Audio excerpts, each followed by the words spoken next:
Good evening.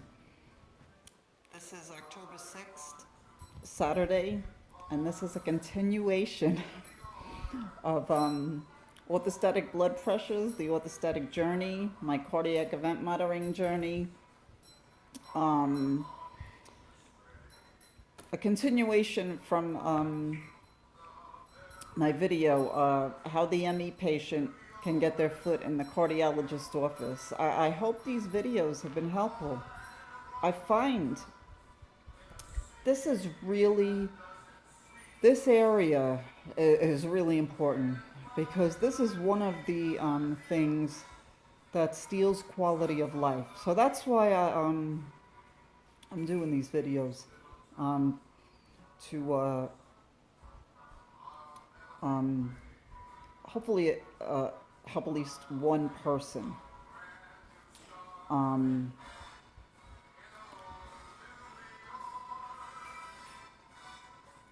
With what they call now the dysautonomia problem that ME patients have. Years ago, around the time of Bell's study, we all went for tilt table tests, and they were looking for orthostatic hypotension, neuromediated hypotension. That's what they were calling it. They found in Bell's study, the Bell and Street study, that we have low blood volume. It was the plasma volume red cell mass study. I had a tilt table test in 1996, and I was told, like I said in the previous video, it was the orthostatic hypotension type. And through the years, I didn't realize how bad. I was so used to it. I didn't realize how many orthostatic episodes that I had. I actually interpreted a number of them as hypoglycemia, and I would eat looking for relief. So I always had this extra 30, 40 pounds on, and I was blaming the Hashimoto's, the low thyroid. Anyway, orthostatic blood pressures. Okay, you have to take your blood pressure laying down, sitting up, and standing up. And write it down. So this way you can bring the numbers to your doctor and say, look, here's my numbers, this is my problem. And I've been laying down 5 minutes. Okay.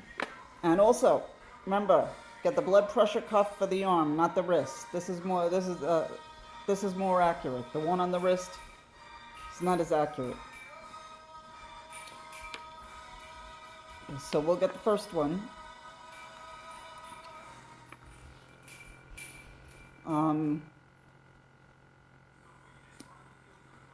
The Dysautonomia org recommends 2 to 3 liters of fluids a day. Us ME patients, we've been drinking lots of fluids for years, like I said previously, up to a gallon a day. Patients used to take IVs at home. I believe some still do. IV saline for relief, because there were less options than there are today. Florinef was the option, and Florinef didn't work for a lot of us. I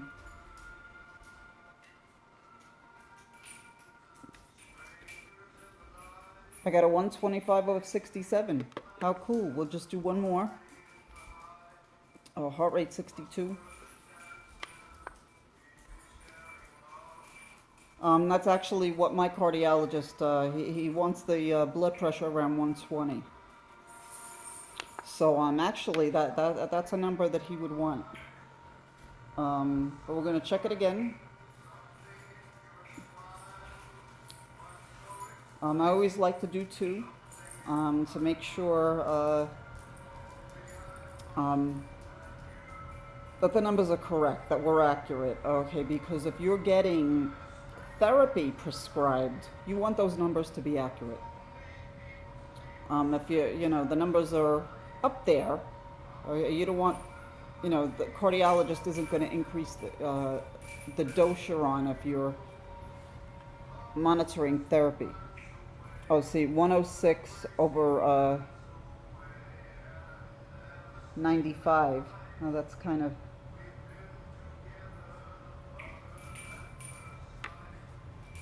You know what, we'll just do, I never have a 106/95. We'll just do one more to make sure.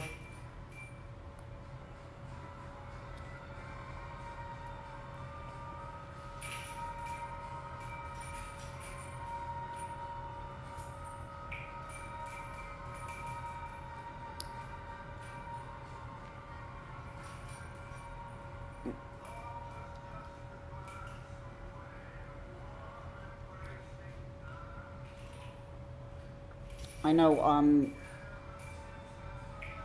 I haven't been able to, if I go to a grocery store, I haven't been able to walk in a grocery store for years because of this problem. All right, here we go. 109/60, 61. That's an accurate number.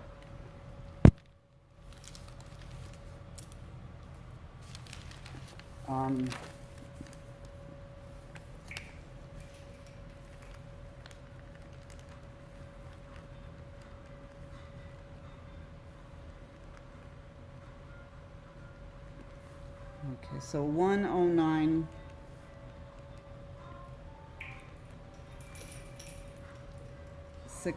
That's the supine laying down flat number. And remember, you have to lay down 5 minutes.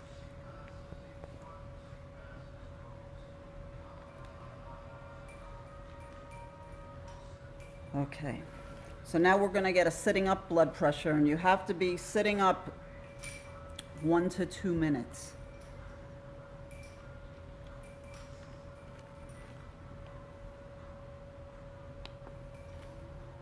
Okay, so it's about 1 minute. We're going to get the 1 minute blood pressure.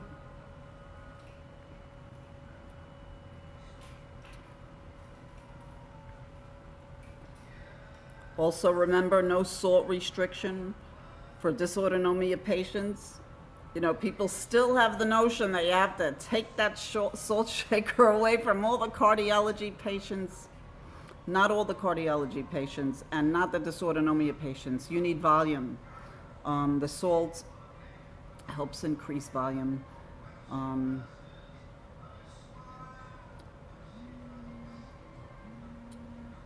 I worked with a cardiologist years ago named Dr. Bruce Cherish. He wrote a book called Heart Myths 30 years ago. And he did a number of pages on the salt myth. How, he says how everybody thinks, has this notion you have to take the salt shaker away from all the cardiac patients. And that's not the case. And that's 30 years ago. Okay, so we got a 123/74. Gonna check it again. Okay, double check, make sure we're getting the right number. Or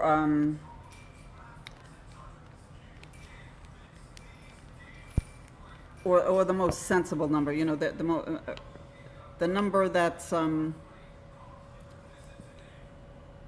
the number that would be your most that would be your most accurate. And also remember, with each position change, you want to write down if you have any symptoms. Like, I'm feeling a little lightheadedness, so I'm going to put lightheaded down on my piece of paper. And my cardiac event monitor,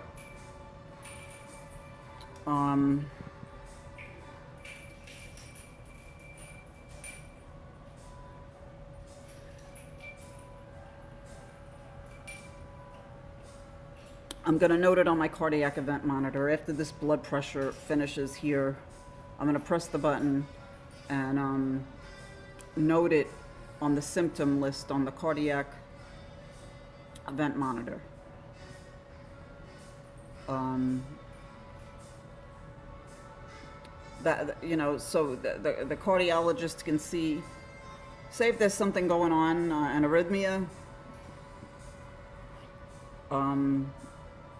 The symptom will correlate with the arrhythmia or your orthostatic diary. All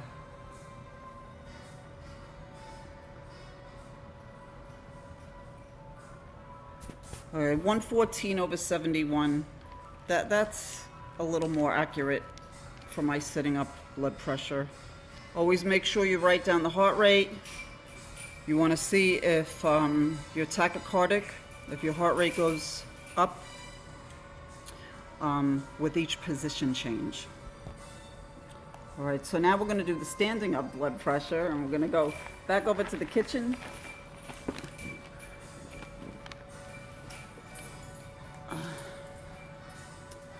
Okay. Okay.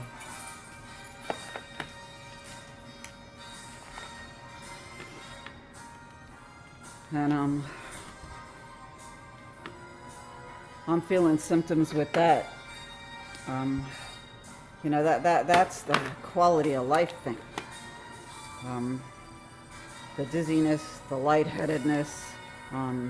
Some people, you know, near syncope, or they actually pass out.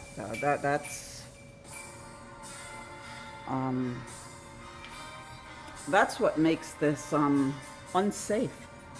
You know, there's people that don't have ME that have this, and or even some people with ME who are still driving. You can pass out behind the wheel. I know there were times years ago, I would have to pull over on the side of the road, put the driver's seat all the way, lay back until the dizziness subsided. And sometimes my kids were in the car, and they would get scared. It would be frightening. You know, not good. Okay, so we're gonna get this standing up blood pressure. We'll get two so we can see the 1 minute one and the 2 minute one. I often have a difference between the 1 and 2 minute. The 2 minutes always lower. My last midodrine dose was around 6 o'clock, and it's about 10 to 9 p.m., so it's still in effect. So we may not see, you know, we're not going to see a bad number here. We shouldn't see a bad number. I have my fluids on board, my salt on board. Okay, I got a 125/52. I'm going to do that again.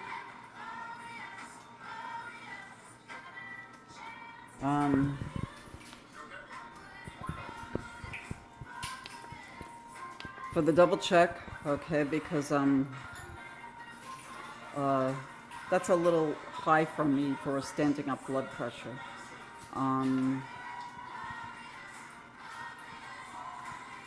Although, you know, if the second one is about the same, you know, the cardiologist may be happy with this midodrine dose.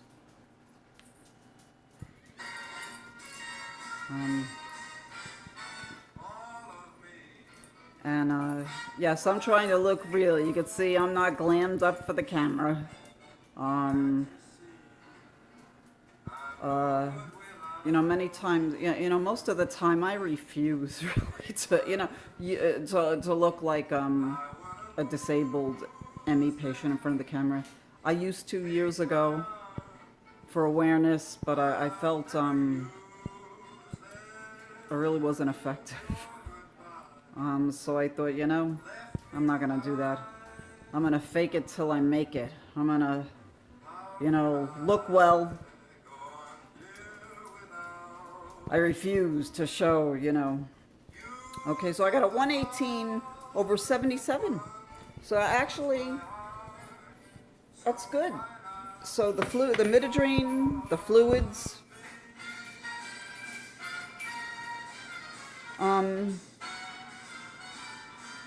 heart rate 77. So it looks like the midodrine is doing its job. These are good numbers for me for evening. Usually the numbers drop in the evening, so I'm very happy. I'm very happy with this. And I think the cardiologist will like these numbers better. Okay, so remember, orthostatic blood pressures. Laying down 5 minutes, take your blood pressure with one of these machines. Cuff on the arm, not the wrist. These are more accurate. Don't forget to write it down. Sitting up, 1 to 2 minutes. Another blood pressure, write it down. Make sure you get the heart rate. Also write down symptoms, lightheaded, dizziness, whatever, weakness, nausea, whatever you feel, put it down. Standing up, 1 to 2 minutes, write it down. If the number seems off, always double check with a second reading. Always double check. You want these numbers to be accurate. Or since if your doctor is going to be prescribing therapy for you. And remember, okay, dysautonomia patients, no salt restriction, no tossing away the salt shaker. And there's also many different, there's salt tablets on the market. If you feel like you're not getting enough, I got these from this company. They give a 20% discount for people with dysautonomia related problems.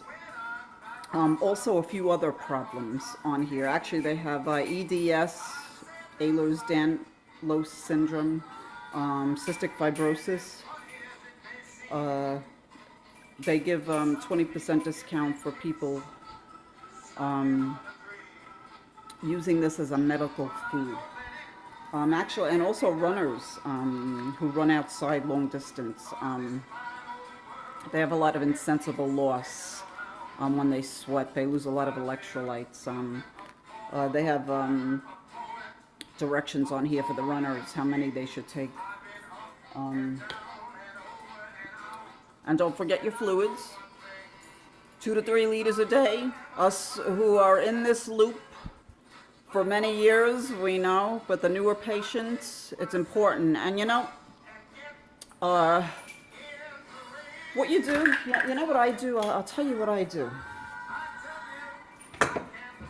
This is my favorite. These nice big glasses are my favorite glasses. And I got a measuring cup to measure how much water is in here. And these glasses hold 24 ounces. So I don't got to keep getting up to go get a drink. Okay. So,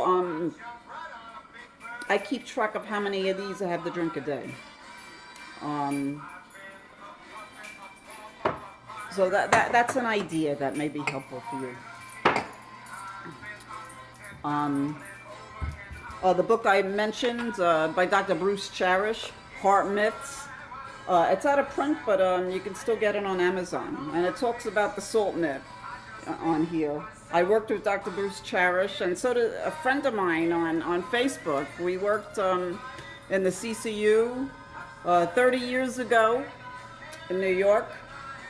When this book came out, we all went to get the book. It's also on a hardcover. This is what the hardcover looks like. And now they're both like $5 on Amazon. So I hope I've been helpful. I actually only have 3 more days left for my cardiac event monitoring. So I will keep you updated on the journey. I'll do another video or 2. So have a good night. I love all of you, and God bless.